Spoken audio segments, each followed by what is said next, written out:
죄송합니다.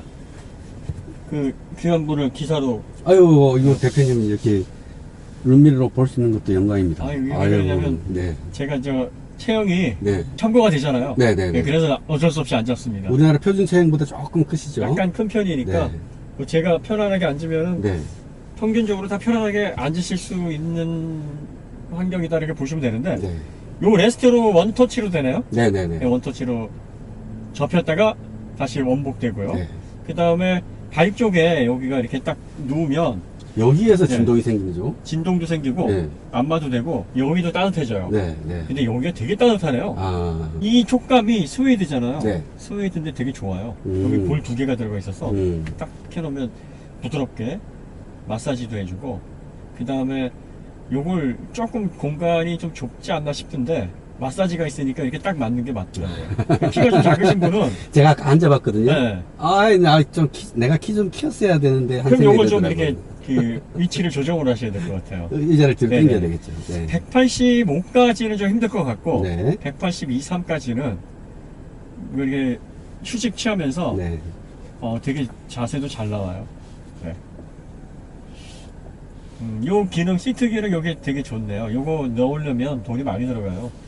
옵션을 많이 사야 돼요.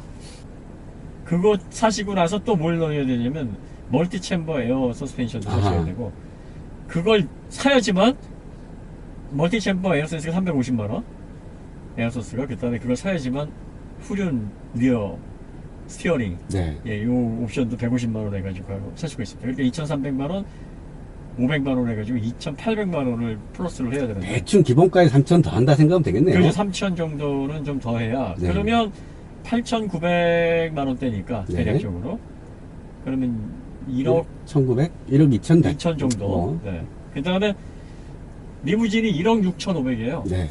그러면 거기에는 웬만한 옵션 다 들어가니까 네. 거기에는 옵션이 한 4,500 정도밖에는 추가가 안 되더라고요. 그러면 1억 8천 정도 되는 거죠. 네. 그 메르세데스 벤츠 580이 네. 포매틱 같은 경우에 2억 3천이더라고요. 그러니까 한 4천, 5천 정도 네, 차이 나는 5천 거네요. 정도. 네. 요거는 가시면서 뭐 네. 하시죠. 뭐 네. 이렇게 그 보시는 분들이 왜 형님을 운전을 시키냐. 아유, 네, 제가 그런데, 기사 아닙니까? 김 기사. 예. 네, 그 김드라님이시기도 하고, 그 다음에 최영상 어쩔 수 없이 제가 당첨이 됐습니다. 네. 이거는 신체적으로 어쩔 수가 없습니다. 네. 그래서 제가 요 자세를 한번 경험을 한번 해봤는데요. 되게 편한데요? 근데 요런 기능들이 이 독일 세단의 그 소프트리 분들이 이미 적용을 했었던 부분인데, 그렇죠. 좀 새로운 부분이 뭐냐면 발에도 마사지가 있다라는 거. 그 다음에 발의 이 전체 면을 따뜻하게 데워주기 때문에 굉장히 따뜻해요. 발이 막 뜨끈뜨끈해요. 왜 우리가 두한 조결이라 그러잖아요. 머리는 차갑게 하고 네. 발은 따뜻하게 하고. 하고. 네. 우리나라의 자동차 산업이 급속하게 발전을 하다 보니까 너무 빠른 발전에 보여주기식의 상품 구성이 너무 강했다. 지금 에쿠스도 그랬고, 그 다음에 EQ900도 네. 그랬고, 또 페이스리프트 되면서 디자인을 확 바꾼 G90도 네. 거기서 벗어날 수가 없었어요. 그러니까 나 이렇게 화려해, 나 이렇게 정말 많은 기능을 가지고 있어, 이런 것들을 통해서 딱 차에 탔을 때는 사람을 압도하는데, 뭔가 보면서 약간 좀 숨겨져 있는 고급스러움이라든지 우아함이라든지 이런 것들하고 좀 거리가 멀었잖아요. 네.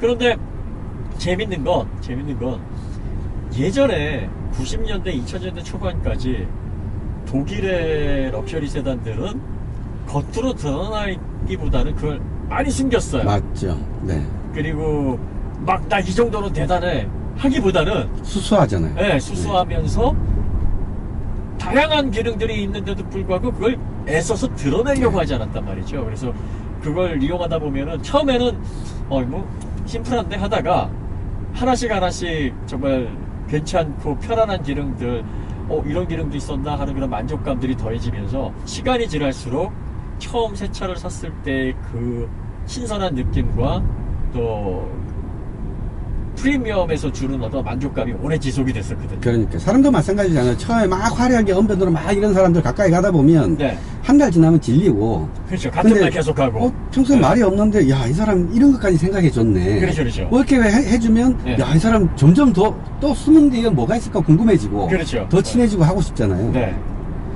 그런데 이제 재밌는 게 뭐냐면 네. 재밌는 건 현재 독일 세단은 네. 바뀌었어요. 그러니까요.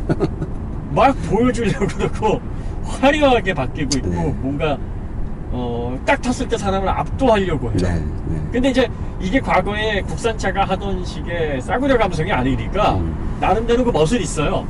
그러니까 이제는 우리가 왜 그런 얘기 하잖아요. 겸손도 뭐 적당히 떨어야지. 뭐 자기 어필도 하고 자기 홍보, 자기 어떤 장점에 대해서 이렇게 사람들에게 잘 알 수 있도록 예전에 그 수수한 모습을 많이 벗어던지면서 화려한 모습으로 다시 바뀌고 있어요. 그러니까 유행은 돌고 도는 건데 특히나 이 독일 세단들이 뭔가 내연기관의 마지막을 화려하게 그래도 나 죽지 않았어. 그래도 나 여전히 화려하고 고급스럽고 이 돈 주고 살만한 차야라는 거를 한눈에 어필하려는 그런 구성을 많이 하고 있는 것 같아요. 그런데 지금 제네시스는 그 반대 전략으로 가고 있는 게 너무 재밌어요. 처음에 김드라와 제가 이렇게 딱 탔을 때 우리 둘이 뭐라 그랬냐면 기대를 너무 많이 했나?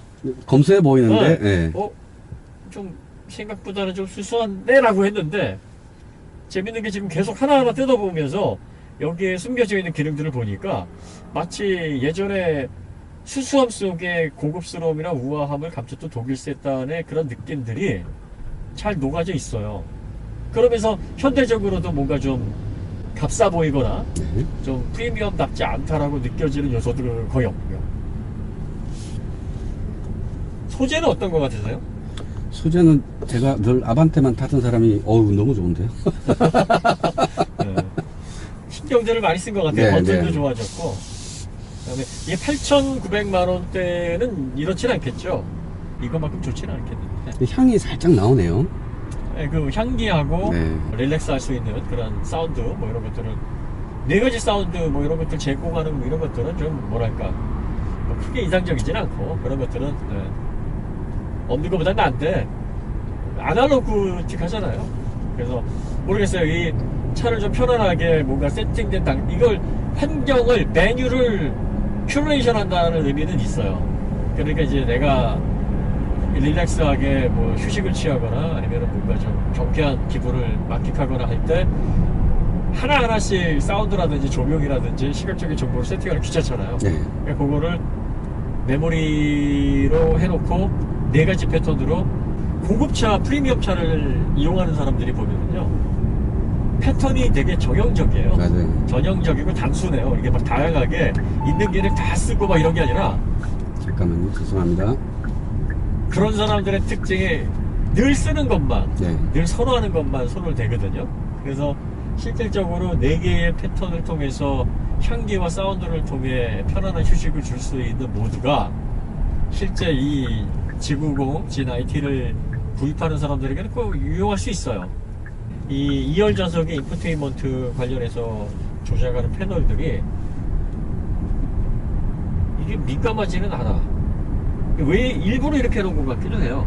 왜냐면 이거 손 대야 되는데 너무 민감하게 터치돼서 작동되면은 스쳤다가 그냥 네. 작동이 될까봐 그죠? 그러죠. 살짝 네. 눌렀는데도 뭔가 작동이 되고 그러면은 안 되니까 뭔가 생각을 하고 이렇게 손이 지나가다가 터치됐을 때 오작동이 안 되게끔 일부러 초기 화면을 좀 둔하게 반응하게 한 것 같아요. 그리고 나서 실제로 작동을 해놓고 보면 이제 정전식으로 이 작동이 잘 돼요. 그리고 이제 뒤 도어가 전동식으로 버튼으로 눌러서 닫기도 하잖아요. 네네. 근데 열지는 못하잖아요. 열지 못하죠. 그게 보니까 가만 생각해 보니까 아마 이렇게 조작하다가 스쳤는데 문이 열리면 어떡해요? 그렇지. 그러니까 그런 것도 있는 것 같아요. 네. 네. 그리고 이제 도어 열려고 하면 사람이 몸이 나가니까 도어 쪽에 버튼은 작동을 하잖아요. 그렇죠, 그렇죠. 네. 네. 도어 쪽의 버튼 요거는 열고 닫고가 되는데 네. 이 센터 터널 쪽에 네. 요 조작 패널에서는 닫히기만 합니다. 주행하는 도중에서는 버튼이 안 먹어요. 안 먹겠죠. 네. 예, 이래서 이제 내연차 기반의 전기차, 우리 또 전기차 이야기 나가는데, 네. 전기차를 만들 때 내연차 기반의 엔지니어들이 만든 차하고, 네. 그냥 그 IT 쪽에서부터 출발해서 온 그 전기차하고, 네. 뭔가 설계할 때 보면 페일 세이프라 그러잖아요. 네네. 이런 차들 많은 사람은 항상 그걸 고려하잖아요. 달리다가 누르면 어떡해. 그렇죠. 예? 근데 버튼 만들었으니까, 야, 네가 잘못, 안 눌러야지, 네가 왜 눌렀어? 하고 생각을 할 수 있는 그 문화적인 차이가 있는 거예요. 네. 예? 지금 요게 버튼을 누르면 강제적으로 해제가 돼야 되잖아요. 네. 안 돼요. 그러니까 이걸 스피드 센터에서 연동을 해서 지금 달리고 있으니까 네. 이거는 버튼 비활성화에 해서 이 스위칭 기능을 꺼버리는 거죠. 네. 그리고 여기도 뭐 오작동을 해서 생기는 어떤 그런 문제점들은 뭐 거의 이게 강제로 문을 여는 장치가 있나요? 아 여기 있네. 아, 있겠죠. 네, 안에 있어요. 네. 안에 예, 문제가 생겼을 때 네네. 강제로 열고 나와야 되니까요. 요거는 당기면 열릴 것 같아요. 네. 페이세이프 이런 것들. 네. 물론 뭐 전기차들도 이런 거 다 생각을 해요. 하겠죠. 네. 네. 내연차들만 생각하는 건 아니고. 근데 이런 것들을 좀 더 내연차를 만들던 사람들은 고려를 더 많이 한다. 그 다음에 전기차들도 경험이 많아지면 전기차 전문 업체들도 하겠죠. 따라올 겁니다. 하겠죠. 네. 그게 뭐 경험이라는 것이 이제 시간이 지나면서 이게 채워지는 거기 때문에 그 시간이 지남에 따라서 완숙해지는 거죠. 이 기업도 사람하고 똑같은 것 같아요. 맞아요. 사람처럼 경험이 쌓이고 나이를 먹으면서 안 보이던 것들 시야를 좀 넓게 보면서 뭔가 부족한 부분들 채워나가잖아요. 그렇지만 나이 먹으면 꼰대 되잖아. 그러니까 혁신을 못하는 거야. 맞아요. 이게 사람하고 똑같다거든. 기업도 똑같네요. 그러니까. 네. 그 기업도 노련해지고 시야를 넓게 보고 뭔가 안전을 추구하게 되죠. 네. 나이 먹으면 위험하지도 않았잖아요. 네. 과감하지도 않아요. 그 남들 앞에서 뭔가 과시하려고 하는 것보다는 좀 더 이렇게 좀 차분하게 내 자신에 대해서 좀 돌아보고 지피지게 하려고 하고 하는데, 그러다 보니까 너무 생각이 많고 고려하는 게 많다 보니까 지르는 걸 못해요. 맞아요. 그러면 남들보다 앞서 나가는 게 혁신이고 트렌드를 선도해야 혁신인데, 그리고 이제 누군가 새로운 시도를 하게 되면 이 꼰대들의 특징이 뭐냐면 저거 해보면 알 것이야. 이러지. 뭘 몰라서 아직 그래. 네. 맛을 못 봤구나. 네. 예전에 그 테슬라가 처음에 치고 나왔을 때 네. 혈기왕성한 모습을 보고 내연자동차들이 그냥 혀끌끌 차면서 저 천둥발고속이 몇 년이나 가보자, 나중에 뭔 똥 싼다 이랬거든. 지금 황금똥을 싸고 있지. 얼마나 부러울까. 그러니까 이제 안정이 사실은 장점도 있고 단점도 있고, 혁신이 장점도 있고 단점도 있는데, 이게 시기와 우연 그리고 시대적인 필요에 맞물려서 정말 큰 시너지를 내기도 하고 또 기업에 큰 위기를 자초하기도 하고 그러는 것 같아요. 근데 참 재밌는 거예요. 이게 가격표를 보거나 여러분들이 뭐 디자인을 보거나 옵션을 보면은 그 상품성을 누구든 알 수 있잖아요. 네. 그런데 이게 국산 대형 세단, 럭셔리 프리미엄 세단의 방향성이 독일 세단과 포지션을 바꾸고 있다는 게 난 너무 재밌어. 이게 어디 국산 세단이 이랬냐고요. 국산의 프리미엄 세단은 나 아직 괜찮아, 나 고급이야, 나 이런 것도 있어 하면서 보여주기 급했고 뭔가 과시하려고 했는데 그 과시가 진짜 세련되지 못했잖아요. 네. 자랑도 은근히 해야 안 되는데 막 대놓고서 말이야, 내가 왕년에 내가 말이야 하면서 막 얘기하면은 진짜 짜증나거든. 근데 이게 자랑인지 아닌지 은근히 하다 보면은 그 사람이 좀 멋스러워 보이고 맞아요. 교양 있어 보이고 네. 그러잖아요. 드디어 이제 제네시스가 그 요령을 조금씩 깨우치더니 G90에서는 솜씨있게 발휘하네요. 그러니까 이제 그 레벨이 정말 시작할 때는 나 이거야 하고 알릴 수밖에 없는 상황이었겠지만 어느 정도 내적 자신감이 조금씩 쌓여간다는 이야기 같아요. 그 다음에 이 자신감이 저는 어디에서 나오느냐면 네. 현대가 지금 전동화 준비가 꽤 잘 돼 있잖아요. 네, 네. 그러니까 현대에게는 다음에 보여줄 게 있어. 네. 그리고 그 보여줄 게 꽤 사람들로 하여금 기대를 할 만하게 하다는 거죠. 네. 그러니까 굳이 플래그십 모델이라고 해서 나 여기 있어, 나 좀 봐봐, 나 괜찮아, 고급이야 이렇게 외치지 않아도 된다는 거예요. 그렇죠. 그러니까 사실 왜 이런 거 있잖아요.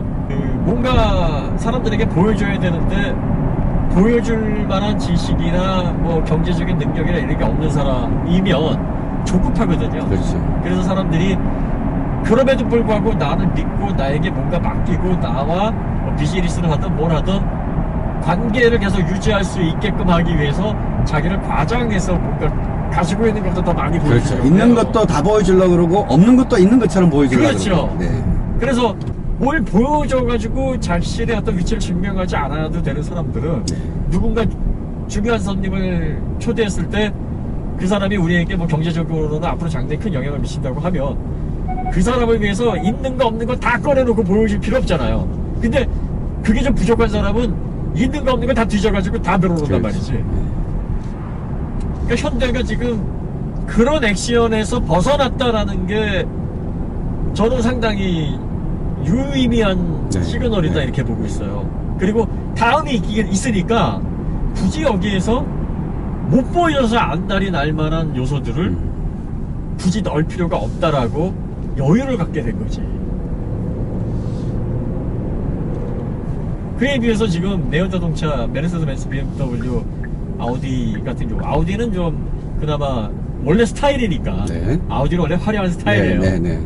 그 친구들은 진짜 뭐 조명 오죽하면 뭐 조명 회사라 그래서 거기에다가 원래 그 인포테인먼트라든지 각 기능에 대해서 이렇게 쭉 펼쳐놓고서 야 보기만 해도 눈 돌아가지 뭐 이런 스타일이었단 말이에요. 그러니까 사실 아우디는 거기서 좀 연해다고 할 수 있는데 특히 메르세데스 벤츠 같은 경우에는 사실 우아함 그리고 뭔가 절제되어 있는 프리미엄 또 숨겨져 있는 가치 뭐 이런 것들을 통해서 브랜드가 주는 그리고 또 이미지가 주는 그 고급스러움으로 사용자들을 압도했단 말이죠. 네.